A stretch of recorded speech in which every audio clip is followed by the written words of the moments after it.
Angie has recently performed her newest single, Saglit Lang, in front of you all. And now, yes, let's move on straight into it, to our Q&A portion with our dearest friends here who are with us today. Let's start first with Miss Kate Adahar.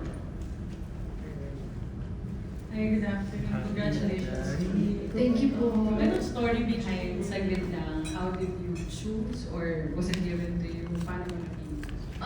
Actually, sinulat ko po itong kanta ko. Yes.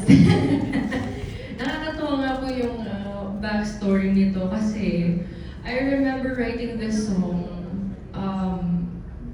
parang siguro mga 2 months ago. Basta it was one of those moments na nagkasakit ako. It was parang ilang araw din po ako nagkasakit. Tapos sabi ko parang nung habang gumagaling ako, parang gusto ko magsulat talaga ng song. And then all I could think of was, like really getting better, writing new music. And I also had si Raver in my mind. Tapos sabi ko parang yun, siya yung naging inspiration ko dun sa song. Sobrang chill lang talaga nung kanta and I kind of wanted a different direction or a genre. Maybe hindi nasa comfort zone ko kasi usually mga songs na nire-release ko medyo pop, ballad, ganyan. So medyo jazzy, bossa nova yung vibe, but modern pa din. How long have you been writing songs? And siguro pa-share kung paano mo sinulat, tinaype mo ba? Sa cellphone ba? Sa cellphone lang po talaga. But I have a notebook specifically for my songs, for my written songs. Pero nung syempre hindi talaga ako kapagsulat that time, sabi ko sige sa phone na lang. Talagang pagka may mga naiisip ako, mga thoughts, or pag may gusto akong isulat, talagang ginajot down ko talaga agad-agad para hindi ko siya nakakalimot. Same with din naman, mga melodies, ganyan. Good thing we have a voice memos, voice recorder, di ba? Para talagang pagka pinakinggan mo na, maalala ko to. Thank you. Thank you, pa. Thank you so much, Miss Kate Adahar, for asking away questions to Julie Ann. Let's move forward to Mr. Nasta Badex. Hi, Julie. Kasi Hello. recently nagkaroon ng parang resurgence ng old songs mo sa Twitter. Kaya nakita ko nga nag-retweet ka. And pakikwento paano mo siya na-discover and anong pakiramdam na na-appreciate na mas marami ngayon yung songs mo before?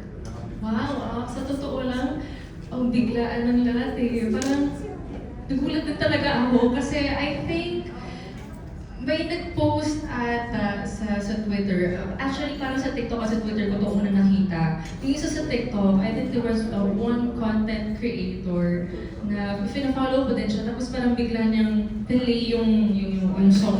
Isang song ko. Tapos parang after that, it went all over my feed. Nasa page ko siya, nasa timeline ko siya, ganyan. And then there was one in Twitter as well. Another song din naman yun. Tapos parang hanggang sa nagtuloy-tuloy na, hanggang sa yung ibang mga songs ko din. Kasi parang bumabalik din lahat. Bumabalik talaga, nag-resurgence yung mga kanta ko, yung mga luma kong kanta, which I'm so very grateful for. Kasi ang dami ko, na-realize ko, ang dami kong mga kanta, pero never nagkaroon ng chance na kantahin ko yung mga songs na yon.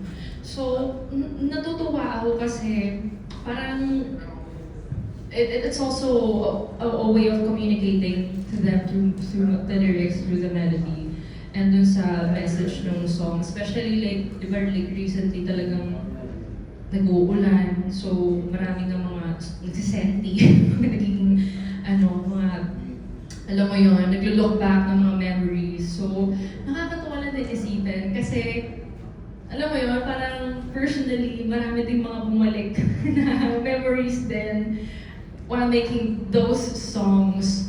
And yeah, it feels good na may mga tao na nakaka-appreciate at nakaka-recognize ng mga songs ko. May favorite ka ba doon sa mga nabasa? Dami.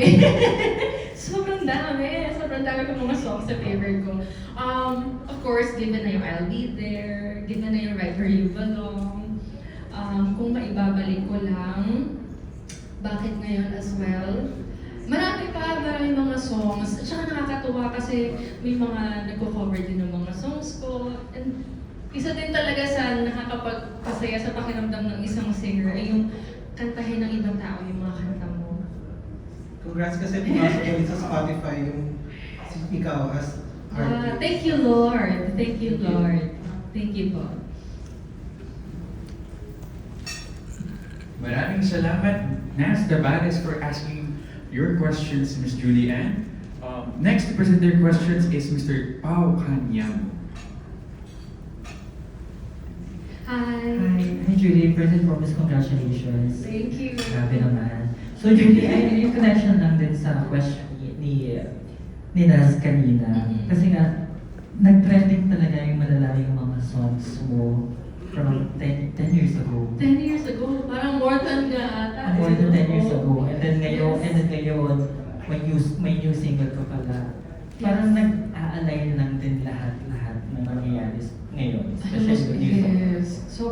Sobrang totoo. Kasi parang nasa era kasi ako ngayon ng, of course, bumabalik ako ngayon sa songwriting, sa pag-release ng sarili kong music, and doing everything on my own. Siyempre kasi gusto ko rin na nag-explore ako on my own. And I know that this is a new field para sa akin because I've always been, like working with a team, a pool of people, ganyan. So parang bago din sa akin lahat ng ito. And like right now, nandito ako sa phase na dinidiscover kung paano gawin yung mga bagay-bagay. So I'm doing it independently. And parang mas meron lang din akong creative freedom to do it my way. And basta nakakatuwa. Nakakatuwa lang din kasi meron pala mga tao na nakaka-appreciate ng mga songs ko. So I'm just very, very blessed, and I am using this as a motivation din para mas gumawa pa at mas magpatuloy pa. Yun. Mas dumami na yung nag-emote narinig yung mga kanta mo. Mga yearners. Correct. Mga yearners. Mga yearners. Pero Sabi nila, Julie Yearn. Ayun. Julie Yearn San Jose daw. Ngayong taon. Tawag na sa akin ngayon. Yeah. And so my next question for you, ano yung pinaka-favorite line mo sa newest single mo? And then ano yung nagre-resonate sa'yo doon? Parang iba-iba kasi yung impact ng bawat letra eh. Siguro yung pinaka-favorite ko doon yung second verse, yung kahit malusaw sa dilim ang mga bituin, ikaw lang ang aking hahanapin. So parang kahit anong mangyari, kahit ano pang mangyari, kahit balik-balik na rin man ang mundo, ikaw pa rin yung iisipin ko, ikaw pa rin yung mamahalin ko, ikaw pa rin yung hahanapin.